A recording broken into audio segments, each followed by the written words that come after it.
नमस्कार दोस्तों, स्वागत है आप सभी का हमारे YouTube चैनल ज्योतिष फलादिश विज्ञान द्वारा आयोजित अति विशिष्ट अति महत्वपूर्ण कार्यक्रम वेद पठन पाठन कार्यक्रम।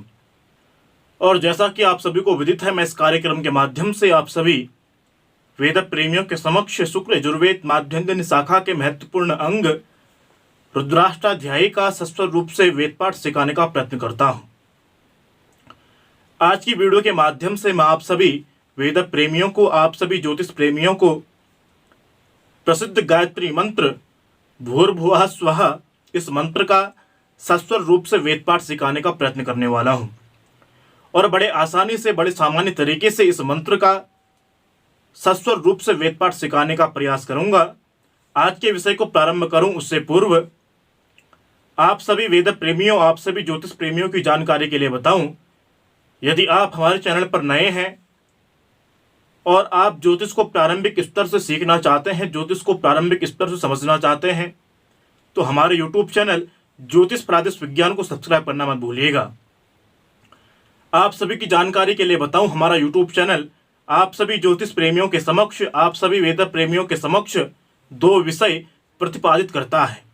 पहला विषय ज्योतिष से संबंधित रहता है, जिसमें मैं आपको प्रारंभिक स्तर से ज्योतिष को समझाने का प्रयास करता हूं, और दूसरा विषय वेद से संबंधित रहता है, जिस विषय के माध्यम से मैं आप सभी वेद प्रेमियों को, आप सभी ज्योतिष प्रेमियों को शुक्ल यजुर्वेद माध्यन्दिनी शाखा के महत्वपूर्ण अंग रुद्राष्टाध्यायी का सस्वर रूप से वेद पाठ सिखाने का प्रयत्न करता हूं।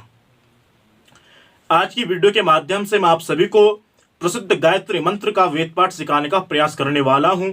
इस मंत्र में जो उदात्त, अनुदात्त, स्वरित इन तीन स्वरों का प्रयोग हुआ है।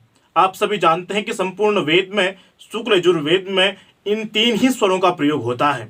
आप किसी भी मंत्र में इन तीन ही स्वरों को देखेंगे।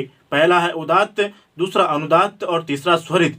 अगर आपने इन तीन स्वरों को समझ लिया तो आप संपूर्ण शुक्ल यजुर्वेद का सस्वर रूप से पाठ करने में समर्थ हो सकते हैं। गायत्री मंत्र की चर्चा करूं, आप सभी जानते हैं गायत्री छंद में 24 वर्ण होते हैं।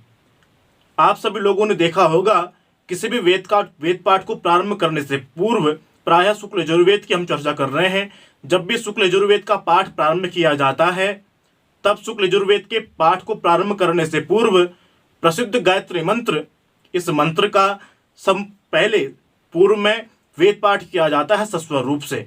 लेकिन आप सभी लोगों ने देखा होगा कि जो विद्वत वरेण्य शुक्ल यजुर्वेद का पाठ करते हैं, कोई भी वेद पाठ प्रारंभ करते हैं, उससे पूर्व गायत्री मंत्र का सस्वर वेद पाठ करते हैं, लेकिन मौन होकर के। आप सभी जानते हैं गायत्री मंत्र दिव्य मंत्र है, इस मंत्र को उजागर नहीं करना पड़ता है। अगर आप इस मंत्र का उजागर कर रहे हैं तो इस मंत्र की जो शक्तियां होती हैं वह क्षीण हो जाती हैं।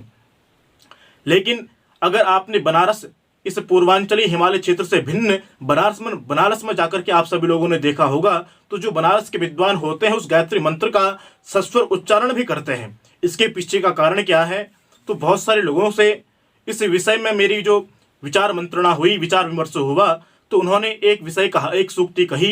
वह सूक्ति मैं आप सभी को बताता हूं। उन्होंने कहा कि जप काले वरेण्यम स्यात् पाठ काले वरेण्यम, जप काले वरेण्यम स्यात् पाठ काले वरेण्यम।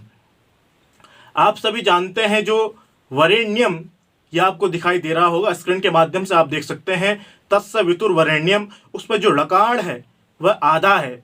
अगर आप जप कर रहे हैं तो आपको उस समय उस ढकार का आधा प्रयोग करना है, लेकिन आप पाठ कर रहे हैं तो वरेण्यम, उस ढकार को ऋणी पूरा उच्चारण करना है। अगर आप उस ढकार को पूरा उच्चारण करेंगे तो 24 वर्ण ना होकर के वह 25 वर्ण हो जाएगा। तो आप जप काले वरेण्यम स्यात् पाठ काले वरेण्यम, आप पाठ के समय वरेण्यम इस शब्द का उच्चारण कर सकते हैं। तो आज की वीडियो के माध्यम से मैं आप सभी को इस मंत्र का सस्वर रूप से वेद पाठ सिखाने का प्रयास कर रहा हूं। आप स्क्रीन के माध्यम से इस मंत्र को देख रहे होंगे। जो भूर्भुवः है उस व में एक चंद्राकार की स्थिति है। यह मंत्र कैसे प्रारंभ होगा? यह मंत्र प्रारंभ होगा आपके दाईं ओर से, भूर्भुवः, इस प्रकार से भूर्भुवः, इस प्रकार से प्रारंभ होगा, भूर्भुवः, क्योंकि यहाँ पर छोटा विसर्ग है, चंद्राकार की स्थिति का विसर्ग है।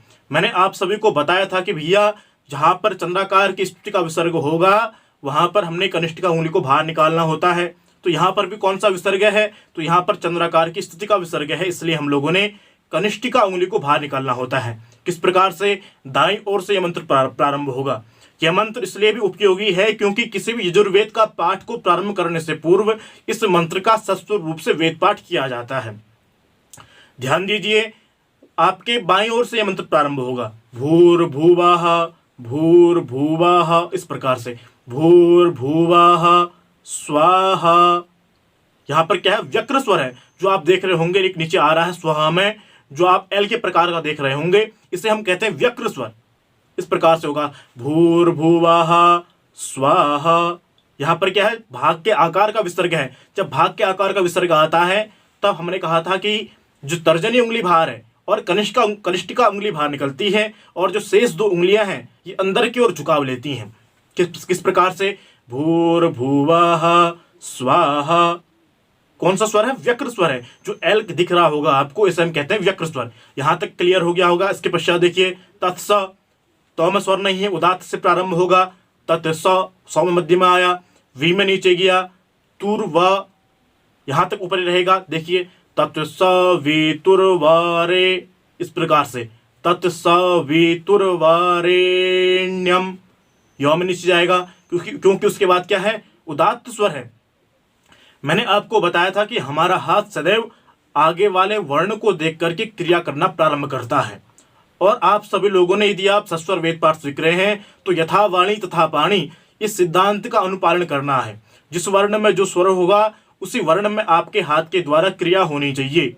देखिए, तत्सवितुर्वरेण्यम भर्गो देवस्य धीमहि, किस प्रकार से, वेतुर्वरेण्यम भर्गो देवस्य धीमहि। यहां तक देखिए पूरा मंत्र, भूर्भुवः स्वाहा तत्सवितुर्वरेण्यम भर्गो देवस्य धीमहि। इतना क्लियर हो गया होगा। अब आगे देखिए, जो धियो है वह कहां से प्रारंभ होगा, आपके बाईं ओर से, धियो, यहां से सीधे जाएगा अनुदात्त की तरफ, धियो धियो नीचे जाएगा, बाईं ओर से सीधे अनुदात्त की तरफ, धियो जो नाह, इस प्रकार से धियो जो नाह। फिर देखिए, प्रचोदयात, तकारे तो नखग्रह, जब भी तो का स्पर्श हो, नो का स्पर्श हो, तो हम लोगों ने नख के अग्रभाग का स्पर्श करना होता है। यहां तक आप समझ गए होंगे। एक बार पूरा मंत्र आप देखें तो देखिए, भूर्भुवः स्वाहा तत्सवितुर्वरेण्यम भर्गो देवस्य धीमहि धियो जो नः प्रचोदयात। तो दर्शकों, इस वीडियो के माध्यम से मैंने आपको प्रसिद्ध गायत्री मंत्र भूर्भुवः स्वः का सस्वर रूप से वेद पाठ करना सिखाने का प्रयास किया है। यदि आपको हमारा वीडियो प्रियकर लगता है, रुचिकर लगता है, तो हमारे यूट्यूब चैनल ज्योतिष प्रादेश विज्ञान को सब्सक्राइब करना मत भूलिएगा। आज के लिए बस इतना ही। पुनः उपस्थित होंगे नए वीडियो के साथ। तब तक के लिए